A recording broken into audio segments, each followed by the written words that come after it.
दोस्तों, आरएसएस की किसी महिला प्रवक्ता ने इतनी घनघोर बेइज्जती शायद ही कभी की हो। आरजेडी की महिला प्रवक्ता प्रियंका भारती को तो आप बखूबी जानते हैं। जी हाँ, ये वही महिला प्रवक्ता हैं जिनसे केवल आरएसएस ही नहीं बल्कि पूरी बीजेपी की मंडली ही भाग खड़ी होती है। जब भी ये किसी चैनल में पैनलिस्ट के तौर पर बैठती हैं और जवाब देना शुरू करती हैं तो न केवल पत्रकार की बल्कि साथ ही साथ बीजेपी की प्रवक्ताओं की भी बोलती बंद कर देती हैं। हाल फिलहाल में तो बीजेपी पर ये इतनी ज्यादा भारी पड़ रही थी कि बीजेपी और एनडीए सरकार ने यह ऐलान कर दिया था कि जहां भी प्रियंका भारती, कंचना यादव या फिर सारिका पासवान यानी कि आरजेडी की ये तीन महिला प्रवक्ता बैठेंगी, उस टीवी चैनल से बीजेपी प्रवक्ताओं को भाग खड़े होना है और सीधे तौर पर बहिष्कार कर चले जाना है। तो आप इसी से अंदाजा लगा सकते हैं कि किस प्रकार से प्रियंका भारती से खौफ खाती है पूरी की पूरी बीजेपी मंडली। लेकिन खबर ये नहीं, खबर तो मुख्य तौर पर यह है कि किस प्रकार से आरएसएस ने राष्ट्रीय स्वयंसेवक संघ ने 100 साल पूरे कर लिए हैं और इसका एक बड़ा कार्यक्रम बड़े ही धूमधाम से राजधानी दिल्ली में मनाया जाएगा। कार्यक्रम भाजपा मना रही है, बीजेपी के तमाम बड़े नेता, मंत्री, विधायक शामिल भी होने वाले हैं। यशस्वी प्रधानमंत्री मोदी जी तो मंच से आगाज करके बता चुके हैं कि आरएसएस कितना जरूरी है। लेकिन क्या होता है जब एक महिला पत्रकार प्रियंका भारती से सवाल करती है, वो सवाल करते हुए कहती है कि आरएसएस को क्यों बदनाम करते हैं, जिस पर प्रियंका भारती का जवाब बेहद दिलचस्प है। जवाब सुन लीजिए। आरएसएस देश में एक ऐसा संगठन है जो सिर्फ लड़ाई लगवाता है, देश में आग लगवाता है। इसका कारण बताती हूँ। आप प्यारेलाल जी जो पर्सनल सेक्रेटरी थे गांधी जी के, उन्हें किताब लिखी गांधी द लास्ट फेज। उसमें उन्होंने लिखा कि प्रियंका भारती कहती है बदनाम को क्या बदनाम करें, बाबा साहब ने आरएसएस को जहरीला पेड़ कहा था। सिर्फ यही नहीं, एक वीडियो नहीं, जब से आरएसएस अपने 100 साल के पूरे होने की खुशी का जश्न मना रही है तब से न केवल जनता लताड़ रही है बल्कि प्रियंका भारती के एक के बाद एक वीडियो जमकर वायरल हो रहे हैं। एक और वीडियो वायरल हो रहा है, जरा उस पर भी निगाह डाल लीजिए। यही अभी भी काम कर रहा है, आरएसएस को बदनाम करो।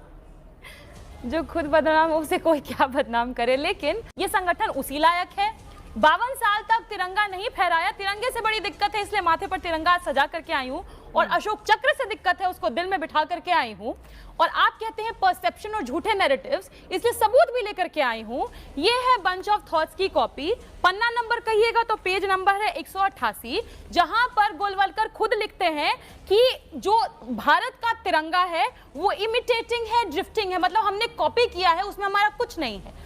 आगे जाकर के लिखते हैं संविधान के बारे में कि संविधान में भी हमारा कुछ नहीं है, सिर्फ कॉपी किया गया है अलग अलग देशों से। फिर इनके एक और सह संघ चालक जो कि के सुदर्शन है, वो भी आगे जाकर के कहते हैं कि संविधान में हमारा कुछ नहीं है। तो इस वीडियो में आप देख सकते हैं प्रियंका भारती फिर से आरएसएस को लताड़ते हुए कहती हैं कि आरएसएस एक ऐसा संघ है जो लोगों में लड़ाई लगवाता है और समाज को गुमराह करने का काम करता है। सिर्फ यही नहीं, आगे एक के बाद एक वो कुंडली फिर से आरएसएस की खोलती है। सिर्फ प्रियंका भारती ही नहीं बल्कि आम जनता भी आरएसएस के विरोध में मोर्चा खोलकर सोशल मीडिया पर प्रतिक्रियाएं दे रही है। कुछ लोग सवाल कर रहे हैं कि आखिरकार बताया जाए कि आरएसएस ने देश को आजाद कराने में क्या योगदान दिया। तो कुछ लोग सवाल कर रहे हैं कि बाबा साहब B.R. अम्बेडकर ने तो पहले ही कह दिया था, और नेहरू ने और पटेल ने, वो तीन मुख्य नाम हैं जिन्होंने पहले ही आरएसएस को इस देश के लिए खतरा बता दिया था। लेकिन वो अलग बात है कि भाजपा मंडली कभी भी ये स्वीकार करने के लिए तैयार नहीं होगी। ये वही आरएसएस है जो बाबा साहब B.R. अम्बेडकर के संविधान का विरोध करती थी। दूसरा, ये वही आरएसएस है दोस्तों जिसने अपने ही कार्यालय नागपुर में 52 वर्षों तक ध्वज नहीं फहराया, हमारा सबसे बड़ा सम्मान। ये वही आरएसएस है जिसमें दलित लोगों की संख्या निल है। और यहाँ की मुख्य तौर पर अगर हम बात करें कि जब आरएसएस की कमान संभालने की बात होती है तब भी केवल एक जाति विशेष के लोग ही शामिल होते हैं। और आरएसएस किस प्रकार से महिला विरोधी है, इस बात का अंदाजा आप इसी से लगा सकते हैं कि आरएसएस में केवल पुरुषों की संख्या है, महिलाओं की संख्या है ही नहीं। खैर, आप लोग भी मुझे अपनी प्रतिक्रिया जरूर दीजिए कि आरएसएस की लंका जिस प्रकार से प्रियंका भारती ने लगाई है और जो उन्होंने वीडियो में कहा है उस पर आप लोगों की क्या राय है, हमें जरूर बताएं। हमारे चैनल रिपब्लिक समाचार को शेयर करें, सब्सक्राइब करें। धन्यवाद।